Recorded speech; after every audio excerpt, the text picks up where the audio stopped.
माझी आई नेहमी येते नाटकाला. तू म्हणशील तसं मधला पण आलेली आहे. नियम वाटी लागू पण तिने पाहिले आणि माझ्या आई आणि हे पण पाहिले. सगळी नाटकं हां. पाहते आणि घरातली नाटकं पाहते. त्याच्यामुळे माझ्या आईला माझी सगळी नाटकं माहिती आहेत आणि ती रंगमंदिरातली नाटकं मात्र ती तिकीट काढून पाहते. वाह! तिला ते पास दिलेलं आवडत नाही. माझे बाबा आणि ती दोघंही तिकीट काढतात आणि नाटक बघतात. कुठल्याही आई-बापाला अभिमानाची गोष्ट आहे ना, की पोराच्या व्यावसायिक नाटकाचं तिकीट काढावंसं वाटणं, ही आनंदाची गोष्ट आहे.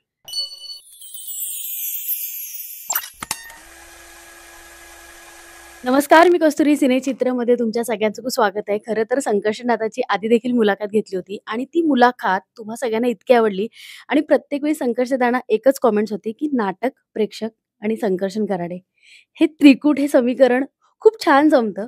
पण संकर्षण दादा, जेव्हा प्रत्येक शो हाऊसफुल होतो, तेव्हा कलाकार म्हणून तुला काय वाटतं?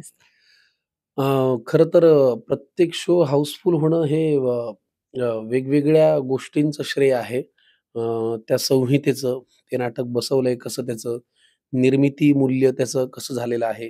प्रेक्षकांची आवड, प्रेक्षकांची एक चव असते नाटक पाहण्याची आणि मग कलाकारांचं सादरीकरण. त्याच्यामध्ये परत काही फॅक्टर्स आहेत, की बॅकस्टेजचे कलाकार आहेत, व्यवस्थापन आहे. अशा अनेक संसार कसा असतो, की त्याच्यामध्ये कुणी एक चांगलं हां. किंवा कुणी एक वाईट नाही. ते सगळ्या कुटुंबाची गोष्ट आहे. तर तसं नाटक जर हाऊसफुल होत असेल, तर ते अनेक अर्थांनी परिपक्व आहे म्हणून होतं आणि एवढे सगळे फॅक्टर त्याच्यामध्ये उपयोगाला येतात म्हणून ते हाऊसफुल होतं.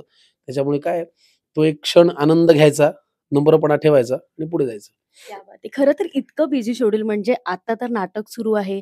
आता तर नवीन एक शो पण येतोय. सो हे सगळं कसं जमतं म्हणजे इतकं धकाधकीचं जीवन आणि आता तर बॅक टू बॅक प्रयोग पण करत चाललाय.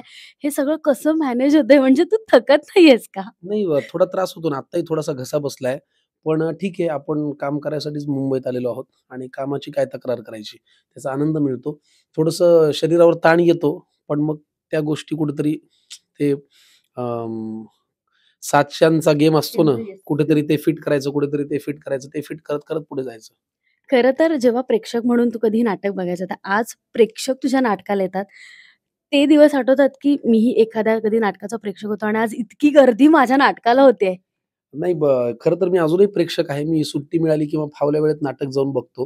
कारण चांगलं काम करण्यासाठी चांगलं काम पाहणं फार गरजेचं आहे आणि त्याच्यामुळे ते नाटक पाहायला मला आवडतंच. मी अजूनही रंगमंदिरात इतरांची नाटकं बघायला जातो, उसंती मिळाली की. आणि गर्दी होते ते मी म्हणालो तसं अनेक अर्थांनी ते अनेकांचं श्रेय आहे. त्याच्यामुळे ते काय आनंद घ्यायचा आणि पुढे जायचं. खरं तर प्रत्येक मुलाचं आणि आईचं नाते खूप वेगळं असतं. तू तुझ्या आईबद्दल नेहमी आणि भरभरून बोलत असतो. तुझ्या नाटकाला आई कधी आली होती आणि आईने तुझं कौतुक केलं होतं? हो, माझी आई नेहमी येते नाटकाला. अ, तू म्हणशील तसं मधला पण आलेली आहे. नियम वाटी लागू पण तिने पाहिले आणि माझ्या आई आणि हे पण पाहिले. सगळी नाटकं हां. पाहते आणि घरातली नाटकं पाहते. त्याच्यामुळे माझ्या आईला माझी सगळी नाटकं माहिती आहेत आणि ती रंगमंदिरातली नाटकं मात्र ती तिकीट काढून पाहते. वाह! तिला ते पास दिलेलं आवडत नाही. माझे बाबा आणि ती दोघंही तिकीट काढतात आणि नाटक बघतात. सो खरं तर म्हणजे हे घरातूनच सुरू झालेलं आहे, की जर कोणत्याही प्रयोगाला म्हणजे तो मुलाचा जरी प्रयोग असेल, तरी आपण तिकीट काढायचं आणि तिकीट नाटक काढतात. बघायचं. त्यांना ते आवडतं आणि कुठल्याही आई-बापाला अभिमानाची गोष्ट आहे ना, की पोराच्या व्यावसायिक नाटकाचं तिकीट काढावंसं वाटणं, ही आनंदाची गोष्ट आहे. क्या बात आहे! खरं तर आणि प्रेक्षक जेव्हा येतात, तुला भरभरून प्रेम देतात, नेहमी भेटत असतात. पण ते प्रेक्षक जेव्हा आपुलकीने आपल्याकडे येतात, आपली चौकशी करत असतात, तेव्हा कलाकार म्हणून तुला काय जाणवतं? खूप मजा येते, आनंद मिळतो. कारण ह्या प्रेमासाठीच आपण काम करत असतो. कुठलाही कलाकार कुणीतरी आपल्या प्रेमात पडावं, आपल्या कामाच्या प्रेमात पडावं म्हणूनच काम करत असतो आणि ते जर होत असेल, तर त्याच्या इतका आनंद दुसरा कुठला नाही. खरं तर प्रत्येक नाटकाचा विषय हा वेगवेगळा असतो आणि त्या विषयाला धरून प्रेक्षक येत असतो. पण इतकं सगळं लक्षात ठेवणं हे पाठांतर म्हणजे असं कधी होतं का, की गफलत, की ह्या नाटकाचं डायलॉग मी आता तिथे बोललोय चुकून वगैरे असं कधी नाही, झालंय नाही, का? असं कधी होत नाही आणि काय ते मला वाटतं ती देवाची कृपा आहे. निसर्गाने जे आपल्याला मेंदू नावाचं एक ऑर्गन दिलेलं आहे. त्याच्यामध्ये ते कप्पे इतके छान आहेत, की नियम वाटी लागू सुरू झाले, की ते, हां. तू म्हणशील तसं सुरू झालं, की ते, संकर्षण वाया स्पृहा सुरू झालं, की ते, कुटुंब कीर्तन सुरू झालं, की ते. ते 4 कप्पे वेगवेगळे आहेत आणि त्याच्यामुळे हां, पण हे एक मात्र हां. होतं, घरी मात्र आपण कधीतरी शहाणपणा करत नाटकातलं वाक्य ऐकवतो, तेव्हा मात्र शिव्या खायला लागतात. आणि तुझी 2 गोंडस मुलं. खरं हं. तर तू प्रत्येक वेळी दादा ना Facebookवर अपडेट देत असतो, की आता माझं नाटक आहे. पण एखादा फोटो असा टाकत असतो आणि तेव्हा तू अपडेट देत असतो, की ह्या-ह्या दिवशी असं-असं नाटक आहे. कधी मुलांचं असेल, तुझं असेल किंवा फॅमिलीचं असेल. हे कसं सगळं तुला जुळून येतं? नाही ह्याचं संपूर्ण श्रेय माझ्या कुटुंबाचं आहे. ते मला सहन करतात, ते मला सांभाळून घेतात म्हणून हे काम करणं शक्य आहे. नाहीतर या क्षेत्रातल्या माणसाने एवढं धावाधाव करणं हे इम्पॉसिबल आहे. पण त्याचं श्रेय कुटुंबाचं आहे. माझ्यापर्यंत त्या कुटुंबातल्या, घरातल्या गोष्टी येऊ देत नाहीत. आल्या तरी त्या सगळ्या डायल्यूट होऊन माझ्यापर्यंत येतात. त्याला गाळण्या लागून माझ्याकडे जे येतं घरातलं म्हणणं किंवा मागणं, ते फार फिल्टर्ड असतं. त्याच्यावरचा गाळ त्यांनी आधीच स्वतःच्या लेव्हलला सोडवलेला असतो. त्याच्यामुळे त्यांचं श्रेय आहे, की मी हे काम करू शकतो. आणि एक वडील म्हणून तुझं तुझ्या मुलांबरोबरचं कसं नातं आहे? कारण का आम्ही त्यांना अजून एकत्र तुझ्याबरोबर कधी पाहिलं नाही. पण त्यांनी तुझा प्रयोग पाहिलाय का कधी? नाही ते बसत नाहीत अजून अजून लहान आहेत ना, लहान आहेत. 4 वर्षांचे आहेत. ते धिंगाणा करतात. त्याच्यामुळे थिएटरला आले तरी त्यांना व्ही-आय-पी रूममध्ये कोंडून ठेवावं लागतं आणि मग घरचे प्रयोग पाहतात. नाहीतर ते खूप हैदोस घालतात. पण घरी गेलं की मग काय आई-बाबा असतं तसं नातं आहे. मग बाबा घरी असले की त्यांना शाळेत जावं वाटत नाही. मी त्यांना अंघोळी घालतो. मग गाडीमध्ये चक्कर मारून आणावी लागते. मग ते खूप ते टिपिकल चोचले जे तेव्हा आहेत तुला बालपण आठवतं? नाही उलट त्यांच्यामध्ये मला फार रमून जायला होतं. कारण त्यांना गोष्टी रंगवून सांगणं हे पण एक छान स्किल आहे. म्हणजे तिथेही मला मज्जा येते खूप.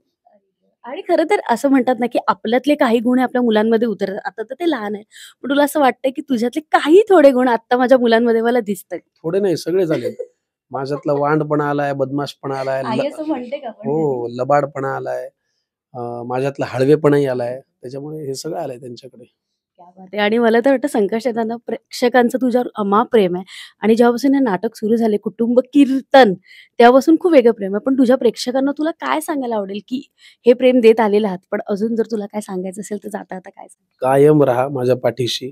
मी माझ्या कलाकृतींमधून, कलेमधून, अभिनयामधून, निवेदनामधून, लेखनामधून, काव्य लिखाणातून, नाट्य लिखाणात लिखाणातून अ, आणि अभिनयातून म्हणालो ना, गाण्यातून, कवितेतून सगळ्या अर्थाने कलाकार म्हणून 100 नंबरी सोनं कलाकृती देण्याचा प्रयत्न करीन. प्रामाणिक प्रयत्न करीन. जोपर्यंत काम करत राहीन, तोपर्यंत प्रामाणिकपणे काम करीन. पाठीशी राहा. दुसरं काय मागायचंय? सोबत राहा. चुकलं तर पदरात घ्या. बरोबर आलं तर कौतुक करा. सोबत राहा. नक्कीच. खरं तर खूप छान वाटलं तुझ्याशी बोलून. पण जाता-जाता 2 ओळी कवितेच्या म्हणून दाखवल्या तर खूप आवडेल. प्लीज.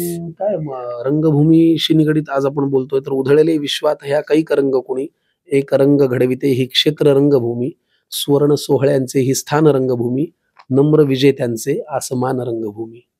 तर या खूप रंगभूमीसाठी काम करायची मजा येते, आनंद मिळतो. आणि रंगभूमी नेहमी तुझ्यासोबत असणार आहे. प्रेक्षक हे आम्ही देखील. खूप शुभेच्छा. थँक सो मच तू थँक वेळ सो दिल्याबद्दल. थँक